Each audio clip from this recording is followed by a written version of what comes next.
ఒకటి ఏంటంటే భూముల గురించి. అంటే ఎంత వివాదం చేస్తున్నారంటే మొన్ననేమో అది ఏది ఆ యొక్క చిన్న పాపది అంటే ఆధారం లేకుండా ఒక ఏమంటారు చట్టాల గురించి పూర్తి అవగాహన చట్టాల గురించి జనాలకి అవగాహన చేయాల్సిన ఇవాళ మీడియా కానీ జర్నలిస్టులు కానీ ఇవాళ ప్రజలకి తప్పుడు సమాచారాన్ని చేరవేసి తమ యొక్క ఏమంటారు ప్రజల్ని ఒక భయభ్రాంతులకు గురి చేసేటువంటి కార్యక్రమం చేస్తున్నారు. అంటే జర్నలిజానికి ఉన్న బేసిక్ అర్థాన్ని చంపేస్తున్నటువంటి దుర్మార్గులు అది. అంటే సీనియర్ జర్నలిస్టులు, కింది స్థాయి జర్నలిస్టులు, జర్నలిస్ట్ అనే తోక తలిగించుకున్న జర్నలిస్టులు ఇంత ఘోరంగా అమ్ముడు పోతున్నారు అంటే వీళ్ళని ఏమనాలనో నాకు అర్థమైతలేదు. అంటే ఎంతో కొంత గౌరవాన్ని సంపాదించుకున్న లెఫ్ట్ ఐడియాలజీ ఉన్న కమ్యూనిస్ట్ ఐడియాలజీ ఉన్నటువంటి వాళ్ళు కూడా ఈ చిల్లరకి దాసోహం అవుతుంటే ఎవరిని అనాలే? అంటే ఈ భూమి మీద మంచి మనుషులే లేరా అన్న స్థాయికి దిగజారిపోతున్నారు. మీరు అబ్జర్వ్ చేయండి. ఒక పర్టికులర్ వర్గము ఏది వాళ్ళు బీజేపీ యొక్క తప్పిదాలను కరెక్ట్గా ఎత్తి చూపెడతారు. ఎందుకంటే వాళ్ళు లెఫ్ట్ ఐడియాలజీ కావచ్చు, లేకపోతే ఈ మనువాద ఐడియాలజీ కావచ్చు, కుల వివక్షకి ఘోరంగా భయంకరంగా గురైన వాళ్ళు కావచ్చు. దాంట్లో నేను చాలా అప్రిషియేట్ చేస్తా వాళ్ళని. ఏది ఈ మనువాదులు లేకపోతే ఈ యొక్క బ్రాహ్మణవాదులు వాళ్ళు బీజేపీ చేస్తున్న అరాచకాలని ఎత్తి విత్ ఫ్యాక్ట్స్ విత్ డేటా ఎత్తి చూపెడితే నేను అప్రిషియేట్ చేస్తా ఆ విషయంలో.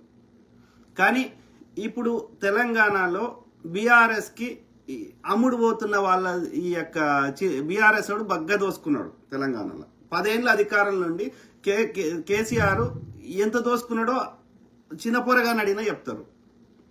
కేసీఆర్ గారు అంబేద్కర్ విగ్రహం కడితే తప్పు లేనప్పుడు కాంగ్రెస్ ప్రభుత్వము గాంధీ విగ్రహం ఒక్కడే కడతలేదు. అది మూసీ రివర్ ఫ్రంట్ అని, సాబర్మతి రివర్ ఫ్రంట్ లెక్క, న్యూయార్క్ లో ఉన్న రివర్ ఫ్రంట్ లెక్క, షికాగోలో ఉన్న రివర్ ఫ్రంట్ లెక్క అనేక అభివృద్ధి చెందిన దేశాల్లో ఉన్నటువంటి ఒక నదీ పరివాహక ప్రాంతంలో ఒక ప్రసిద్ధమైన నగరాలు, పార్కులు, ఆకాశ హార్మ్యాలు, చారిత్రక కట్టడాలు, టూరిస్ట్ అట్రాక్షన్స్ ఒక విశ్వనగరంకి చేయాల్సినటువంటి కావాల్సిన అన్ని చేసే ప్రయత్నం చేస్తుంటే అందులో 5 నుంచి 10,000 కోట్లు ప్రభుత్వం పెడితే, ప్రైవేటు పెట్టుబడిదారులు ఇంకో 30-40 వేల కోట్లు పెడితే అది ఒక విశ్వనగరంగా తయారు చేయడానికి ఒక ప్రయత్నం చేస్తుంటే దానికి జీవో రాలేదు, దానికి ఒక చట్టం చేయలేదు, లేకపోతే దానికి కావాల్సినటువంటి డిపిఆర్ లేవు, ఇంకేం లేదు.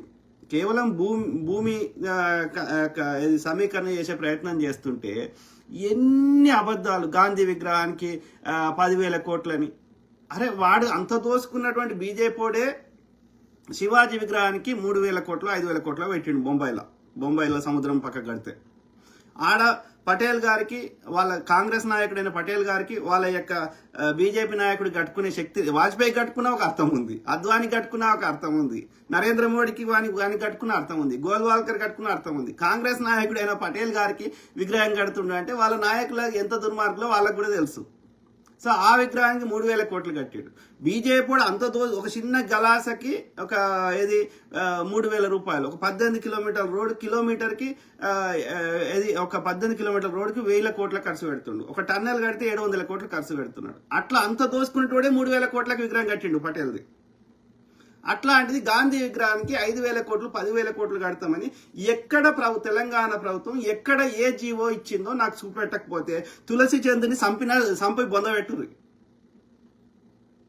ఈ మాస్ వాయిస్ కానీ T10 కానీ ఎవడైనా సరే, అరే జర్నలిజం అంటే దానికి విలువ ఉంటుంది. ఎక్కడ తెలంగాణ ప్రభుత్వం 5,000 కోట్లు 10,000 కోట్లు గాంధీ విగ్రహం కడతా అని ఎక్కడ చెప్పిందో నాకు చూపెట్టండి. అరే బీఆర్ఎస్ దోసుకున్నాడు ఆ లంజ కొడుకు. బీఆర్ఎస్ చెత్త లంజ కొడుకు. తండ్రి కొడుకేమో కనిపించిన అందంగా ఉన్న ప్రతి ఆడదాన్ని వదిలిపెట్టలే. మా కనక గంగవకి ఏది అంబాసిడర్ లాంటి ఇయ్యలేవాడు.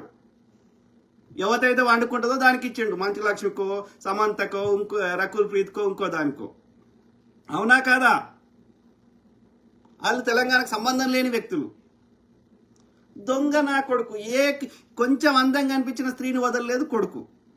గుట్టలు వదలలేదు, భూములు వదలలేదు.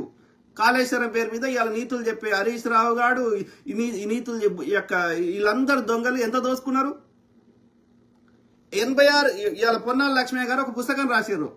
కాంగ్రెస్ పార్టీలో ఐటీ శాఖ మంత్రిగా, కాంగ్రెస్ పార్టీలో ఇది ఇరిగేషన్ శాఖ మంత్రిగా పనిచేసిండు. జలయజ్ఞంకి రాజశేఖర రెడ్డి గారు స్టార్ట్ చేసినప్పుడు ఆయన పుస్తకం రాసిండు, చదవండి. ఇలా బీఆర్ఎస్ లో వచ్చిండు కానీ చదవండి. 86 ప్రాజెక్టులకి 40,000 కోట్లతోటి స్టార్ట్ అయ్యి 80,000 కోట్లే దాన్ని మొత్తం చిన్నవి పెద్దవి పుడిక తీసేటి అన్ని కలిపి అన్ని ప్రాజెక్టులకి, నాగార్జున సాగర్, శ్రీశైలం లాంటి ప్రాజెక్టులతో సహా. అట్లాంటిది లంచకొడుకు వచ్చేసి అది గ్రావిటీ ద్వారా వచ్చే వాటిని కిందికి పార్చి ఒక్క కాళేశ్వరం పేరు మీద 1,10,000 కోట్లు, ఇప్పుడు అసలు మిత్తి కలిపి 1,50,000 కోట్లు ఇంకెక్కువ అవుతున్నది. అంటే బిస్లరీ నీళ్ళు తెచ్చి పోస్తామా పంటకి? ఎత్తు మీదకి నీళ్ళు వస్తుంటే మహారాష్ట్ర నుంచి మళ్ళీ కిందికి వచ్చినాక ఎందుకు ఎత్తాలి? ఒట్టి పైపులు వేసుకుంటే ఆ గ్రావిటీ ద్వారా అవే వాడతాయి కదా. ఎందుకంటే ఇప్పుడు కిందికి వెళ్ళి ఎత్తుతా అంటే దోసుకోవచ్చు కదా. సో అట్లా దోసుకొని ఇప్పుడు ఇప్పుడు వచ్చిన ప్రభుత్వం వాడి చేసిన అప్పులు కట్టడానికి బిక్తున్నాయి పైసలన్నీ. అయినా సరే ఇన్ని ఇబ్బందులున్నా మనం మంచిగా చేసే ప్రయత్నం చేస్తుంటే 76,000 కోట్లు రాష్ట్ర కేసీఆర్ రాకముందు ఉన్న అప్పుని 7 లక్షల కోట్లు అప్పు చేసి సంకనాకిచ్చిపోతే అయినా సరే అన్ని మంచి చేసే ప్రయత్నం చేస్తుంటే పొద్దుగాలు లేస్తే వాడు వచ్చిన డిసెంబర్ 2023 కదా, 23 అంతే కదా, 2 ఇయర్స్ 24, 25, 23 డిసెంబర్, 24 డిసెంబర్, 25 డిసెంబర్, ఇది ఎంత మార్చు అంటే హార్డ్లీ 2 సంవత్సరాల 3 నెలలు అయింది కాంగ్రెస్ ప్రభుత్వం వచ్చి. అందులో ఎంపీ ఎన్నికలని, ఎమ్మెల్యే ఇంకే వేరు ఎన్నికలు వచ్చినాయి కదా. సో వాటికి అన్నిటి కలిపి ఒక 4-5 నెలలు 6 నెలలు పీకింది. అంటే అప్పుడు ఏం చేయరాదు ఇక ప్రభుత్వం, ఎన్నికలకు కూడా ఉంటుంది కాబట్టి. సో అట్లా తీసేస్తే వాడు హార్డ్లీ మాక్సిమం 2 ఇయర్స్ లేదంటే 1.5 ఇయర్ పరిపాలించిండు వాడు. అలా ఎన్ని అద్భుతాలు అవుతాయి, ఎక్కడికి వెళ్ళి అవుతాయి.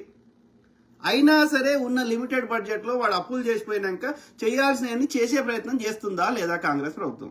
Integrated schools, Telangana public schools, వాడు KG to PG అన్నాడు, ఏం కట్టిండు? కడుతుందా లేదా? సన్న బియ్యం ఇస్తుండ్రా లేదా పేదోళ్ళకి? ఉచిత కరెంట్ కానీ ఉచిత బస్సు ప్రయాణం అందరికి పేదోళ్ళకి సంబంధం లేకుండా ఇస్తలేరా?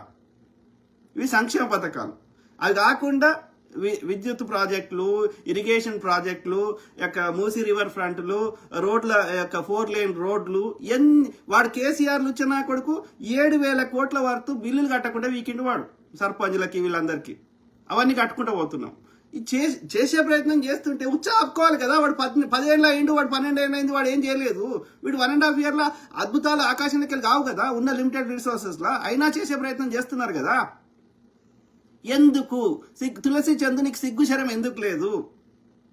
జర్నలిజం అంటే ఏం చదివినవు, ఎక్కడ చదివినవు? జర్నలిజం అంటే విత్ ఫ్యాక్ట్స్ విత్ డేటా చెప్తావా? బీఆర్ఎస్ అని సంఖ నాకుతావా? మీరు చూడండి, తెలంగాణ ఇచ్చినప్పుడు కూడా కేసీఆర్ అనే లుచ్చనా కొడుకు తెలంగాణ అది వాడికి చంద్రబాబు నాయుడు అనేటోడు మంత్రి పదవి ఇస్తే వాడు తెలంగాణ ఉద్యమం స్టార్ట్ చేసేటోడా? మీ గుండె మీద చేసుకొని చెప్పండి.